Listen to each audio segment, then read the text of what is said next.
This channel does not promote any violent, harmful, or illegal activities. All content provided by this channel is meant for an educational purpose only.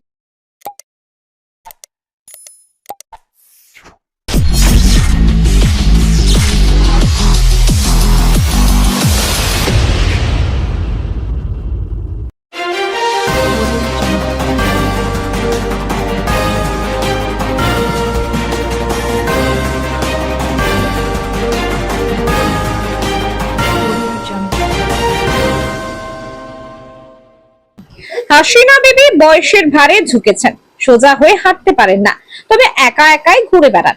তারকেশ্বরে যান, আবার শরীর খারাপ হলে চুঁচুড়া ইমামবাড়া হাসপাতালেও যান। দনিয়াখালীর অনন্তপুর গ্রামে বাড়ি বৃদ্ধার, ছেলে মেয়ে আছে, তবে আগের মতো যত্ন পান না তাদের কাছে, এমনই দাবি তার। তাই প্রায় 90 বছর বয়সেও একাই চলেন। আজ তারকেশ্বরে যাওয়ার সময় বাসে উঠতে গিয়ে পড়ে আহত হন। এরপর বাসে করে চুঁচুড়া ইমামবাড়া জেলা হাসপাতালে চলে আসেন। হাসপাতালের এক কোণে তাকে বসে থাকতে দেখেন পুলিশ কর্মী সুকুমার উপাধ্যায়। সেই সময় তিনি হাসপাতালে ডিউটি করতে গিয়েছিলেন। বৃদ্ধাকে দেখে জিজ্ঞাসা করেন, এভাবে বসে আছেন কেন? বৃদ্ধা জানান, তার কোমরে আঘাত লেগেছে। এরপর পুলিশ কর্মী তাকে ডাক্তারের কাছে নিয়ে যান। চিকিৎসক বৃদ্ধাকে হাসপাতালে ভর্তি হয়ে যেতে বলেন, কিন্তু বৃদ্ধা হাসপাতালে থাকতে চান না, তাই ওষুধ নিয়ে বাড়ির পথ ধরেন। তাকে টোটো করে বাস স্ট্যান্ডে নিয়ে গিয়ে বাসে চাপিয়ে ভাড়া কেটে দেন সুকুমার। গরমে বৃদ্ধা কষ্ট পাচ্ছেন দেখে ওআরএস কিনে খাওয়ান। একজন অজানা মুসলিম বৃদ্ধাকে সাহায্য করতে এগিয়ে আসেন হিন্দু সুকুমার উপাধ্যায়। এটাই হলো সম্প্রীতি, এটাই ভারতবর্ষ। কাশ্মীরে যখন ধর্ম জেনে খুন করেছে জঙ্গিরা, সেখানে একজন পুলিশ কর্মী বৃদ্ধার ধর্ম জেনেও তার পাশে দাঁড়ান। এখানেই তফাৎ সন্ত্রাসীর সঙ্গে মনুষ্যত্বের। চন্দননগর পুলিশ কমিশনারেটের কনস্টেবল সুকুমার উপাধ্যায়ের আগেও বহু মানুষের সাহায্যে এগিয়ে এসেছেন। পুলিশের কর্তব্যের পাশাপাশি মানুষের বিপদে আপদে পাশে থাকাকেও কর্তব্য বলে মনে করেন তিনি। ব্যুরো রিপোর্ট, আমার কলকাতা নিউজ।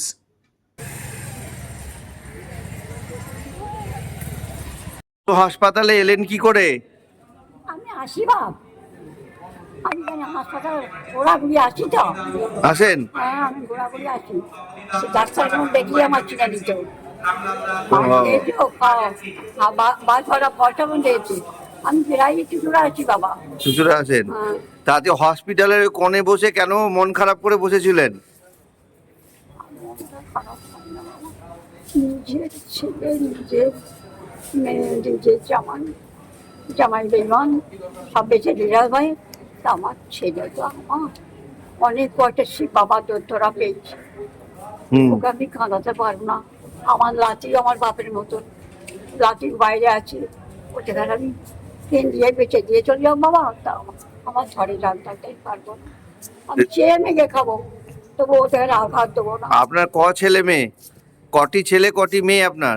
এক ছেলে এক মেয়ে। ছেলে সেই বাবা তোরা, ও, ওই এক ছেলে এক মেয়ে। মানত করা সন্তান, মানত করে সন্তান পেয়েছেন শিবের কাছে। বলছি ছেলে দেখাশোনা করে ছেলে? সেটা করছে তো বাবা, ওই মেয়েটা বেশি তো খারাপ করলো, বেশি করে তোর নেই সব আমার, তোর নেই সব আমার। ঠিক আছে বাবা, আমি মরে গেলে তোর সহ্য না হয়। এত কথা আমি ভাত দেখেছি, আমটা আনতে দেবো না। ছেলে ভাত দেয় না? ছেড়ে যায় বাবা। তাহলে কে দেয় না? আর খারাপ কথা কোনো আর বলতে পারি না বাপ। না বলুন না, কে দেয় না? বৌমা দেয় না? বৌমা তোর একটা চাষতো ভাই বিয়ে করেছিল, সাথে ছেড়েছে। আমাকে সবাই বারণ করছে, জানবে কি আমার একটা ছেলে, আমায় দেখবে, আমার স্বামী যা আছে আমার ছেলে বউ। এই তো বাবা। আর আজকে শরীরে কোথায় ব্যথা লেগেছে? কোথায়? কোমরে? কি কি করে লাগলো? আমি ইতিহাস আর পড়তে পারছি না বেটা। আমার এইরকম বড় বড় রাম ছাগল বড় বড় খাচ্ছি, ওপরে উঠেছে ছাতে। আমি বাবাতে যে বাবা লেগেছে? রাত লেগে গেছে, ছাদ থেকে পড়ে গেছি। পড়ে গিয়ে আমার ছেলে আমার পায়খানা ছাড়া ছুটে এসে আমার বুকে করে তুলেছে। সেই ছেলে আমার কি হয়ে গেল মা বললে না। এখন কোথা থেকে পড়েছেন? এখন বাস? কত নম্বর বাস? কোথায় যাচ্ছিলেন? কোথায় এমন যাই না বাবা, আমি যাই তারকেশ্বর। আচ্ছা, ওই 8টায় বাস আসে না, 8টায়, ওই 8টায় বাস কি টিকার আমি তা ওরাও রাগ করবে, তুমি রোজখানে যাও। তা যেখানে পড়ে গেলেন ওখান থেকে কে আপনাকে এখানে আনলো? ওখানটা পড়ে গেল, আমি গাড়িতে উঠে পড়ি। গাড়িতে উঠে পড়লো। আর এখানে ডাক্তার দেখলো? হ্যাঁ, ডাক্তার দেখেছি। এখন ভালো আছেন? ডাক্তার বলতে মাটির ভর্তি হয়ে থাকো, আমাকে ভর্তি হয়ে থাকতে পারবো না, আমায় ওষুধ বলি দাও, বাড়ি চলে যাবেন? বাড়ি। না, আমি নিজের ডিউটিতেই হাসপাতালে কাজে এসেছিলাম।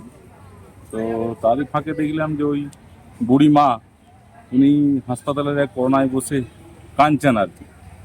তো আমার একটু কৌতূহল জাগলো যে উনি কেন এভাবে কোনায় বসে কান্নাকাটি করছেন। ওনাকে আমি জিজ্ঞেস করলাম কি হয়েছে ঠাকুমা।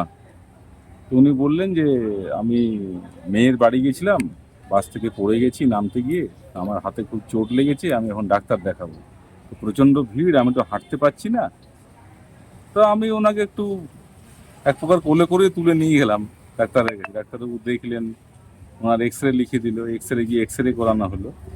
এক্স রে করিয়ে আর এক্স রে প্লেটটাও ডাক্তারবাবু গিয়ে দেখালাম। ডাক্তারবাবু সব দেখে শুনে ওনাকে ওষুধ লিখে দিয়েছেন, ইঞ্জেকশনও লিখে দিয়েছেন। তো ওষুধপাতি সমস্ত কিছু দেওয়ার পরে উনি একটু খুব পেলেন আর কি, যে হ্যাঁ আমার জন্য কেউ একজন আছে, যে আমি চিকিৎসা করাতে পারছিলাম না, আমাকে ধরে ধরে সমস্ত কিছু করেই দিল। চেষ্টা করলাম একটু মানুষের পাশে দাঁড়ানো। ডাক্তারবাবু তো ওনাকে এখানে ভর্তি হওয়ার জন্য পরামর্শ দিয়েছিলেন, কিন্তু উনি তো হয়নি বললেন। হ্যাঁ, ওনাকে ভর্তির পরামর্শ দিয়েছিলেন, কিন্তু উনি বললেন যে না আমি বাড়ি যাব, কেননা আমার বাড়িতে সেরকম দেখাশোনা করার কোনো লোক নেই। তো আমাকে ওষুধ লিখে দেন, আমি বাড়ি গিয়ে ওষুধ খাবো, ওতেই আমি সুস্থ হয়ে যাবো।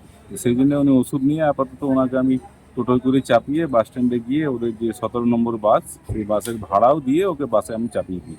কিন্তু এইরকম একটা বৃদ্ধ মানুষ, প্রায় 90 ঊর্ধ্ব বয়স তার, সেখানে দাঁড়িয়ে তাকে এরকম গরমের মধ্যে ছেড়ে দেওয়া, বাড়িরও কথা তার সাথে আলোচনা করলো, পারিবারিক সচ্ছলতাও তার নেই, তাকে দেখে না, এরকম কথা বললেন। উনি কি বলবেন? না, এই বয়সে উনি বাড়ির বাইরে বেরোচ্ছেন, ওনার বাড়িতে যেই থাকুক একটু ওনাকে দেখাশোনা করা দরকার, কেননা অনেকটাই বয়স হয়ে গেছে। হ্যাঁ, ওনার তো বিশেষ কিছু চাহিদা নেই, একটু হয়তো দুটো ভাত খাবে, একটু বাড়িতে থাকবে, এই তো ওনার চাহিদা, এর বেশি কিছু নেই। আমার সাথে ঘন্টা দুয়েকের পরিচয়, এত কিছু করাতে উনি আমার মুখে হাত দিয়ে চুমু খাচ্ছেন। তো ওনার খুব ভালো লেগেছে যে আমি এই পরিষেবাটা ওকে দিয়েছি। তো আমারও খুব ভালো লাগলো যে অ্যাজ এ মানুষ হিসাবে কিছু একটু সামান্য হলেও ওই জন্য আমি করতে পেরেছি। হ্যাঁ, তিনি কিন্তু বারবার বলছেন যে আপনাকে বাড়িতেও যেতে বলেছেন। উনি আমাকে মুখে হাত দিয়ে চুমু খাচ্ছে, আমাকে বলছে আমার বাড়ি চলো, আমার জমি জায়গা ধন সম্পত্তি যা আছে সব আমি তোমাকে দিয়ে দেবো বাবা, তুমি আমার সাথে চলো। আমি ঠিক আছে, আমি যাব, পরে যাব। এই যে আবারও একজনের পাশে দাঁড়িয়ে তাকে সুস্থ করে বাড়ি ফিরিয়ে দিলেন, কেমন লাগছে এভাবে? না, খুবই ভালো। মানে এই বর্তমানে একটা আবহাওয়াতে একটা অন্যরকম পরিস্থিতি তৈরি হয়েছে, সেই হিসাবে উনি এখানে এসেছেন, যতটুকু করতে পেরেছি আমার খুব ভালো লাগছে।